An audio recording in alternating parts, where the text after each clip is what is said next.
Assalamu alaikum wa rahmatullahi wa barakatuh. Hello everyone, it's Zainab. Did you know that the fifth Caliph of Islam, Muawiyah, the one after Amir al-Mu'mineen, or Imam Ali alayhi salam, who was the fourth, used to sit at the pulpit and curse and slander Imam Ali every Friday during Friday prayers, spreading discord through the land between those who didn't follow Imam Ali and Ahlul Bayt and those who did. Also sowing seeds of hatred in the hearts of those people who didn't follow Ahlul Bayt against those who did.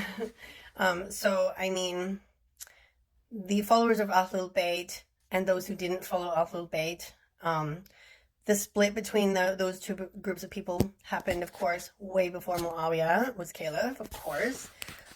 However, during Muawiyah's caliphate, he really did kind of spread that hatred throughout the land with his slandering of Imam Ali and cursing of Imam Ali every Friday.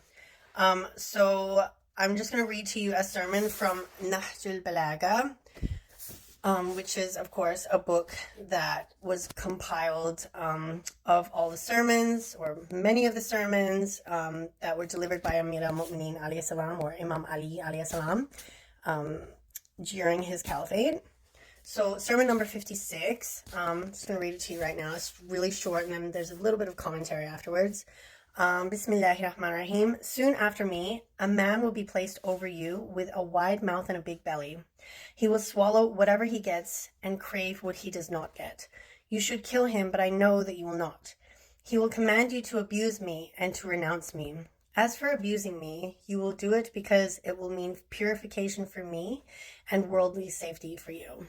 That means, so it'll mean worldly safety for you because Muawiyah being a tyrant, it's better for you if you just do what he says. Otherwise, you'll get yourself killed if you go against him.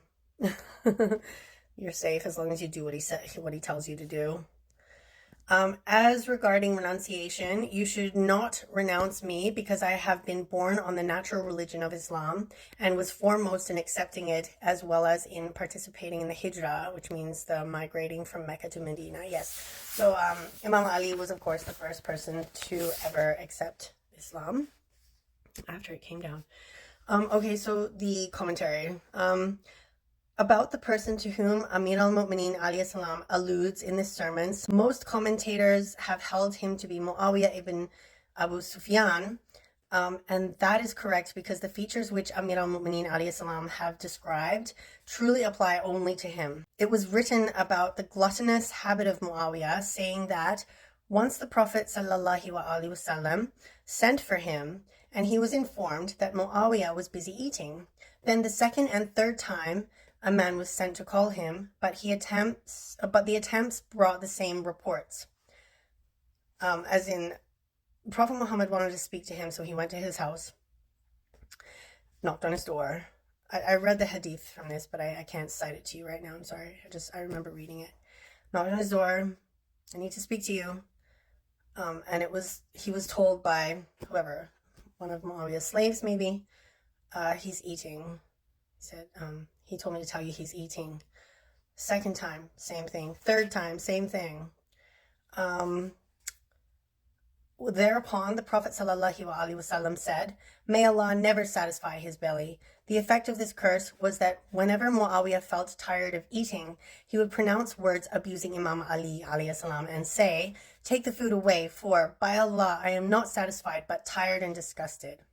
Similarly, his abusing Amir al-Mu'mineen alayhi salam and ordering his officers to do likewise are accepted facts of history which cannot be denied.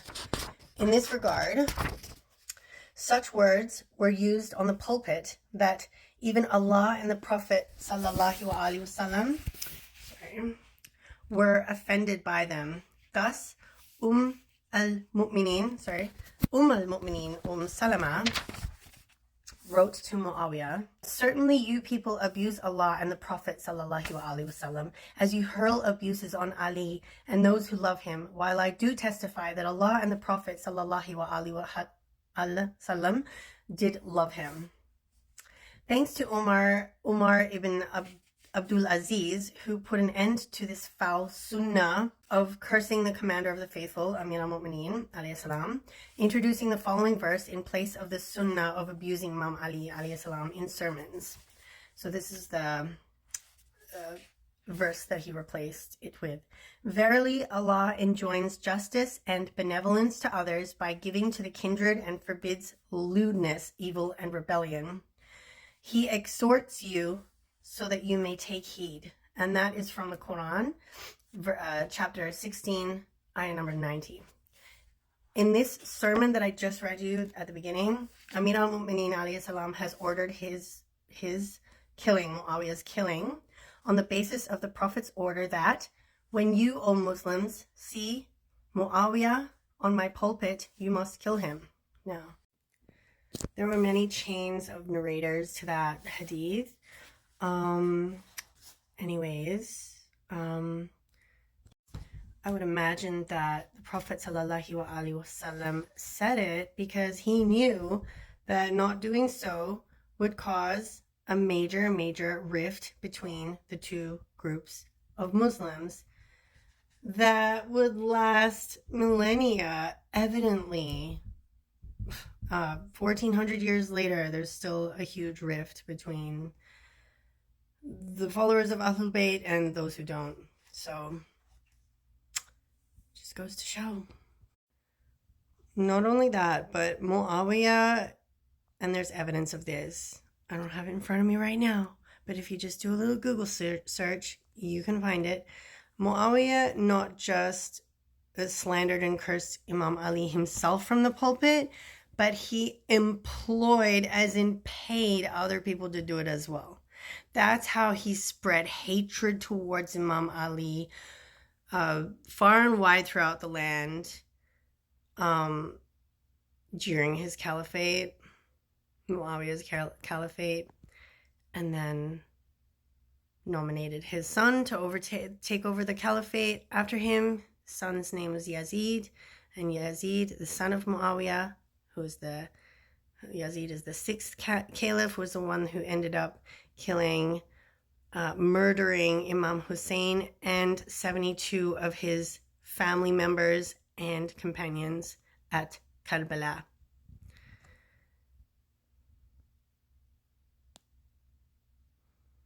Astaghfirullah. Astaghfirullah. I don't know what else to say. Astaghfirullah.